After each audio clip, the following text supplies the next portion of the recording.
going, Jake? How's it going?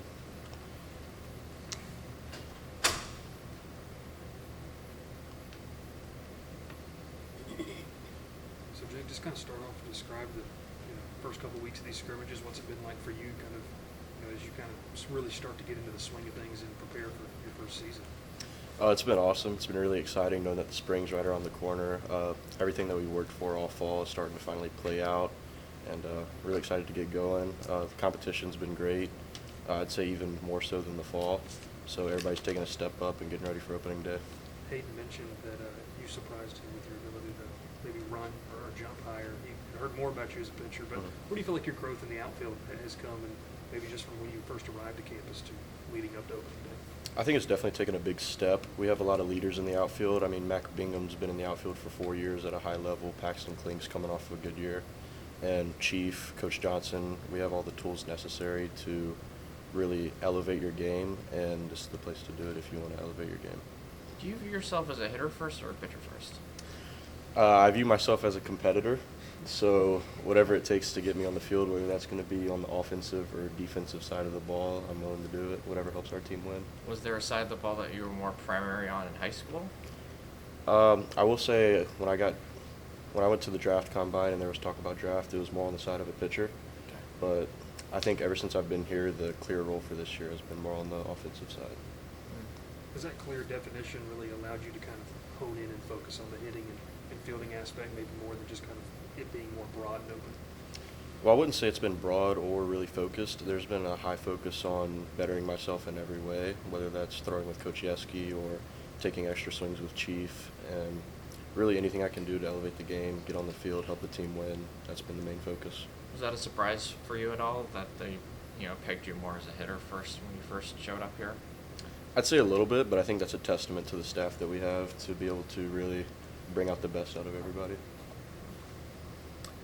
Have you learned some little things with the other pitchers? You spent a decent amount of time with them? Yes, for sure. I mean, whether it's talking to Thatcher and Gage, guys that are really advanced in analytics, learning more about the numbers, say what my fastball should look like, or whether it's talking with Coach Yeski and just getting behind the mental side of things. I think he really excels at that. He excels at bringing a competitive nature to the mound and all the mental side of the game that you need to be successful. Coach Yeski's great at. What are some of those analytics that you learned from them? I've learned the big importance of induced vertical break, which is the ride that you'll get on the fastball, where a lot of guys like Gage and Thatcher both have really good induced vertical. So that's going to allow their fastballs to play up in the zone and get swings under the barrel, just like Ty Floyd against Florida. So, how are you throwing much as a pitcher at all? Like, what's sort of your routine with that, if any? I've still been throwing bullpens, and all of my catch play is oriented around pitching, so that if the time comes where I'm needed in a game, I'll be ready. How's the strength staff, Isaac and Jeremy, sort of been able to manage all of this workload for you? I think they've done a great job because it is a lot on the body, but I mean, we have access to all the best resources, the best nutrition. Coach Mac's an animal in the weight room. He knows exactly what to do based off of how long the practices have been. And then Isaac's always there whenever I need him to get treatment. Because you still kind of need to pace yourself a little bit because, again, you're trying to play both sides of the ball. Right, no doubt, yeah. And with it being a long season, that's why having Isaac is so important, because he's a guy that really, anytime I need something, it doesn't matter how early, how late it is, he's there and he has our back. What have you seen from Michael Braswell at short? I think being here as a freshman, it was really eye-opening to watch a guy like Braswell play shortstop just because it's a level that I haven't seen before. And I think he's very mature out there. I think he takes really competitive at-bats. I think he's taken some of the best at-bats on the team, both fall and spring, and he's going to be a gamer. He's going to be really good for us.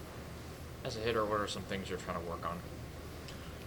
Really just controlling the strike zone. That's what we talk about most of the time, is not swinging at pitches out of the zone, being really good with 2 strikes. So say if it's not a pitch that I can hit hard but it's in the strike zone with less than 2 strikes, I can take it and capitalize on mistakes. Has that been a tough adjustment for you against SEC pitching at all? Is that a new concept for you? Definitely. It was eye-opening when I got here just because I had never seen guys throwing close to 100 miles an hour before. So by the time I got here, just a lot of swings with Chief and Coach Johnson and working on all that different stuff has been really helpful. How's the versatility maybe made it tough for you in these these inter-squad scrimmages to get hits? It's been tough because I think our pitching staff is the best in the country, and that's props to those guys and Coach Yeski. Everybody has something that they're good at, and everybody has a way to get you out. And I think that's what's going to make us so strong this year is as good as our hitters are and as good as the coaches and Chief and Coach Johnson prep our swing, the pitching staff is elite. I don't think you'll find it anywhere better in the country just because there's a guy for every single role. Anything you need on this team, we have a guy. How do you think you and some other freshmen are adjusting to the speed of the game? I don't think the speed of the game is much of an issue. I think we do a lot of work on breathing and imagery and visualization.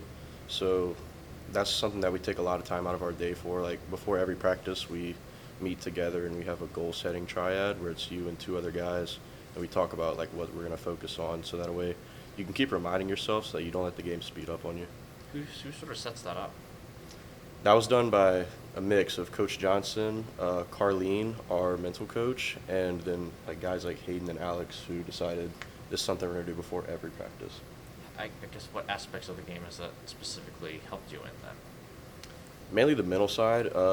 We have long practices and it's a long season, so if you can remind yourself to stay in the moment and to focus on one thing at a time and not kind of get a crowded mental space, that's how you're going to perform the best. Obviously, all this is very difficult, but you're making it kind of look easy. What's basically what I'm asking is what's been sort of the secret to your success so far? Really, like I said, just keeping it one pitch at a time. I think a lot of freshmen, when they come into school, the problem really nationwide is the speed of the game. I think it's the biggest adjustment you'll make in a baseball career.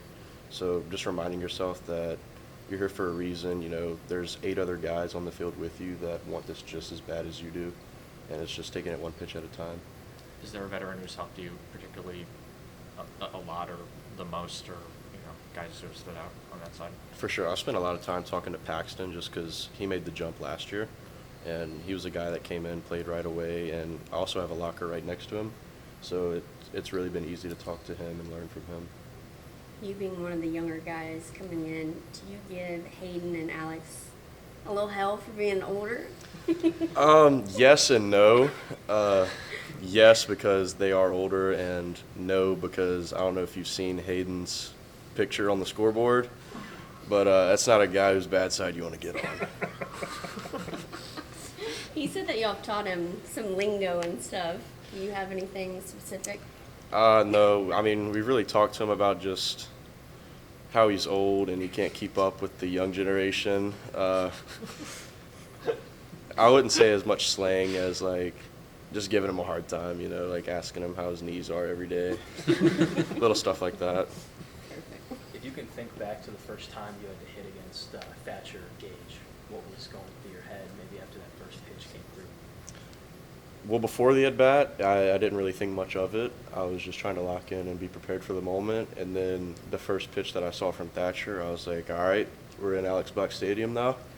This is what it looks like. This is what the big stage is like. And from then on, I've just been excited. Same thing with Gage. Yeah, for sure. I mean, these are 2 elite arms that you don't see every now and then.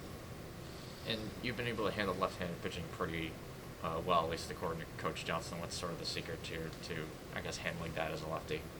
Well, I don't try to think of it as left-handed or right-handed pitching. I try to think of it as me finding my pitch to hit, and I don't think which arm it's coming from matters. I think knowing what my strengths are and knowing what I can handle is the key to everything. And the angles don't bother you at all? No, Really? it's just I'm looking for the ball to be where I want it, and I try to keep it simple, just see ball, hit ball. Being from Louisiana, does it mean anything special to you to be playing for LSU? It's awesome. All fall, really, every time I'd step on the field, it was like a rush of adrenaline. And now that we got into our spring practices and scrimmages and we're wearing the actual LSU jerseys, it's like you walk onto the field and you take a deep breath, and it's like you get to soak it all in for the first time, and it's awesome. You doing anything special for Mardi Gras? No, I believe we'll be practicing, so I'll be here working.